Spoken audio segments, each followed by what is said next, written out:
Halo sahabat online, perkenalkan, nama lengkap saya Novita Lawi, biasa dipanggil Novi, NIM 1803030055. Saya mahasiswa Sosiologi Undana, semester 7, Fakultas Ilmu Sosial dan Ilmu Politik. Nah, di video kali ini saya akan membagikan sedikit informasi mengenai isi dari buku Rentan Hukum, Kebijakan, dan Etika dari COVID-19. Sekilas tentang COVID-19, kerentanan lama dan baru.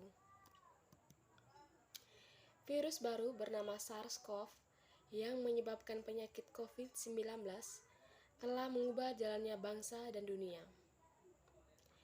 Memang sulit untuk memproses semua perubahan yang cepat dan menyeluruh pada kehidupan kita, interaksi sosial, fungsi pemerintah, dan hubungan global bahwa COVID-19 pandemi telah menyebabkan, tetapi kehancuran yang telah dan sedang dihasilkan dan distribusi kerugian yang tidak merata di dalam dan di seluruh negara menuntut tanggapan global terhadap pengendalian pandemi yang mengutamakan kesetaraan.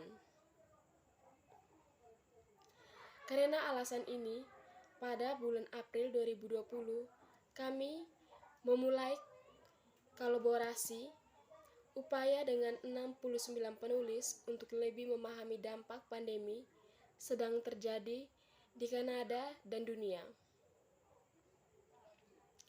Koleksi yang diedit ini adalah hasil kerjasama tersebut. Lebih dari segalanya, volume ini mendokumentasi kerentanan dan keterkaitan yang dibuat terlihat oleh pandemi dan tanggapan hukum, etika, dan kebijakan terhadapnya. Ini mencangkup kerentanan bagi orang-orang yang telah dirugikan atau akan dirugikan oleh virus secara langsung dan mereka yang terabaikan atau dirugikan oleh yakin diambil untuk memperlambat pawai tanpa henti kerentanan yang terekspos di lembaga, tata kelola, dan struktur hukum dan kerentanan di negara lain dan tingkat global di mana ketidakadilan terus-menerus merugikan kita semua.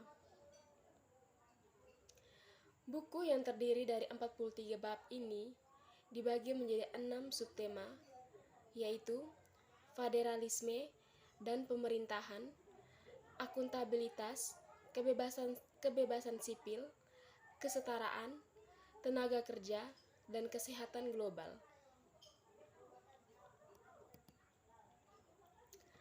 Pendekatan kami adalah satu, terutama didasarkan pada hukum, karena sifat kritis hukum dalam mendefinisikan tanggung jawab, akuntabilitas, hak, dan distribusi kekayaan, dan memang kesehatan.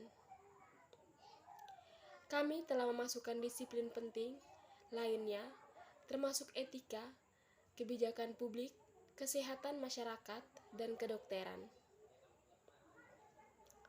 Kita mulai ini bab ikhtisar dengan memberikan konteks pandemi dengan fakta dan angka, termasuk apa yang tidak kita ketahui.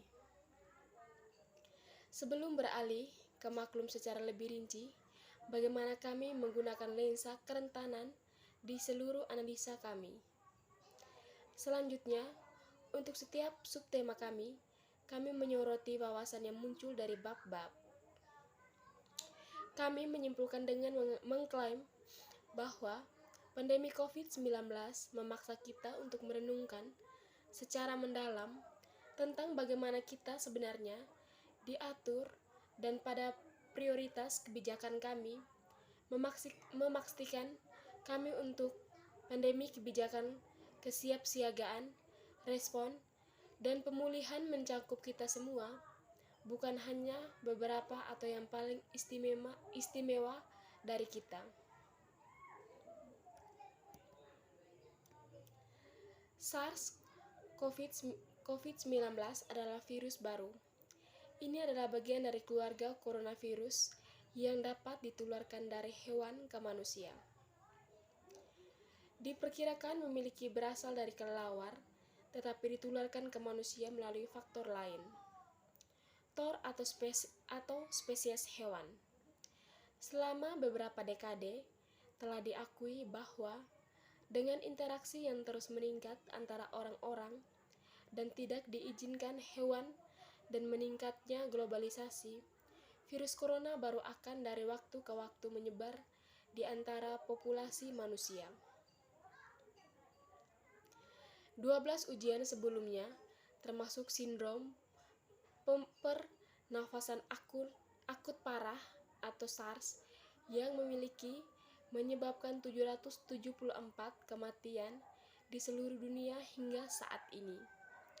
13 dan pernapasan timur tengah sindromen atau MERS yang telah menyebabkan 858 kematian di seluruh dunia saat ini.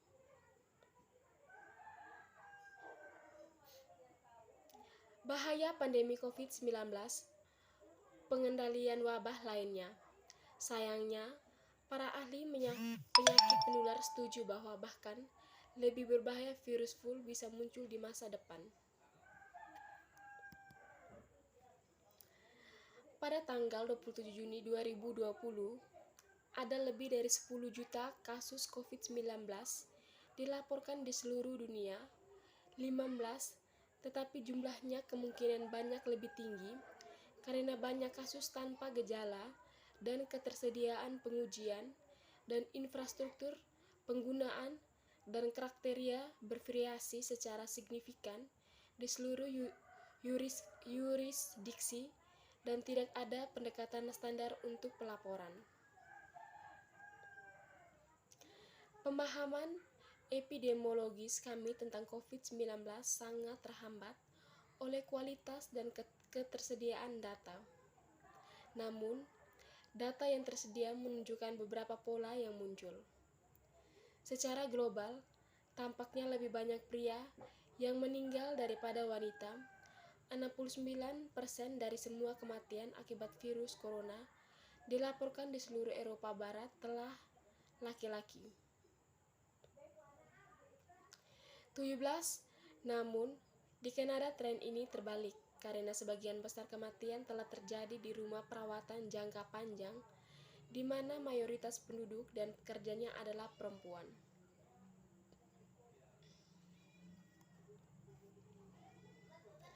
Ada juga tanda perbedaan yang signifikan dalam tingkat kematian menurut kelompok umur, dengan orang yang lebih tua paling sekarat. Sebuah 19 sampel besar di Italia menemukan bahwa 80% kematian adalah di antara orang-orang berusia 70-an dan lebih tua.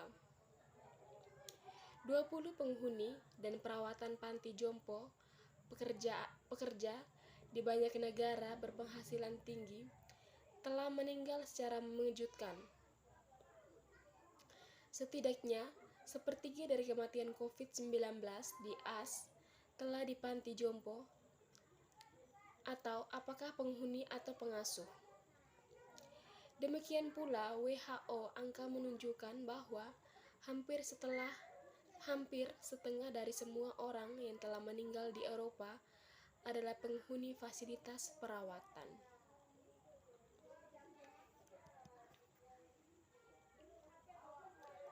Kanada memiliki proporsi tertinggi kematian dalam pengaturan perawatan jangka panjang di antara 14 negara dalam sebuah studi oleh Jaringan Kebijakan Perawatan Jangka Panjang Internasional. 82% yang luar biasa. 22 awalnya sedikit data dikumpulkan pada sosial ekonomi, ras, dan latar belakang etnis korban. Setelah data mulai dikumpulkan khususnya di Inggris dan Amerika Serikat, perbedaan yang jelas pola distribusi mulai muncul. Sekian video dari saya, semoga apa yang saya berikan dapat bermanfaat untuk kita semua. Terima kasih.